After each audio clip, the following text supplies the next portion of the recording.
P. Silvares, Officer in Charge of the Office of the Schools Division Superintendent, Department of Education, Schools Division of Bohol, through the Public Schools District Supervisor, Francisco O. Loprenco of Bimonido District, by the authority, responsibility, and accountability vested in me as the principal of President Carlos P. Garcia Technical Vocational School of Fisheries and Arts, articulated in Republic Act number 9155, otherwise known as the Governance of Basic Education Act of 2001, Republic of the Philippines.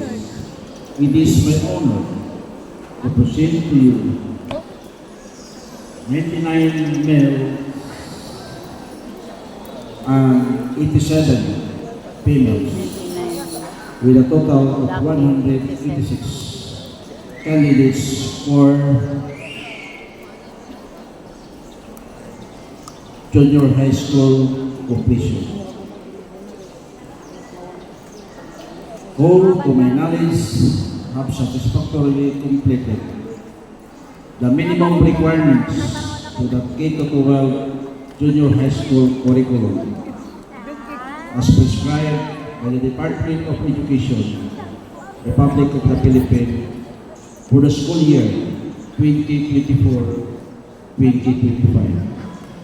It is prayerfully hoped that the candidate for completion of junior high school be confirmed and be given their certificate of completion today, April 12, 2025. By the authority, responsibility, and accountability of the Schools Division Superintendent of the Department of Education, Schools Division of Bohol, vested in me as her authorized representative, and in my capacity as a public schools district supervisor of Bimonido District, upon the presentation and recommendation of Mr. Pantaleon R. Golnier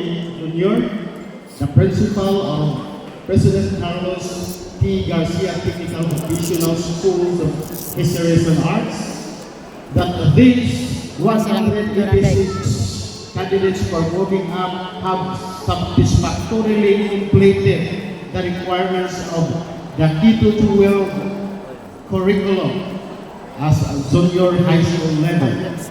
I therefore confirm the moving up of these candidates effectively today, April 12, 2025, and they are entitled to receive their certificate of completion. As completers of the K-12 curriculum for the junior high school level, you are therefore eligible to enroll in next higher level of education, the senior high school program in any public or private schools of your choice. As holder of the junior high school certificate of completion, you are also entitled to enjoy all the rights and privileges hereunto appertaining. Congratulations!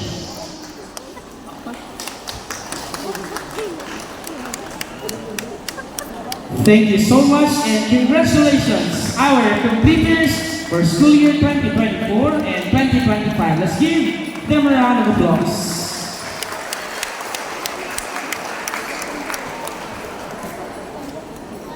Alright, thank you so much, Sir Golia, and of course, Sir Lofraco, for doing the honor.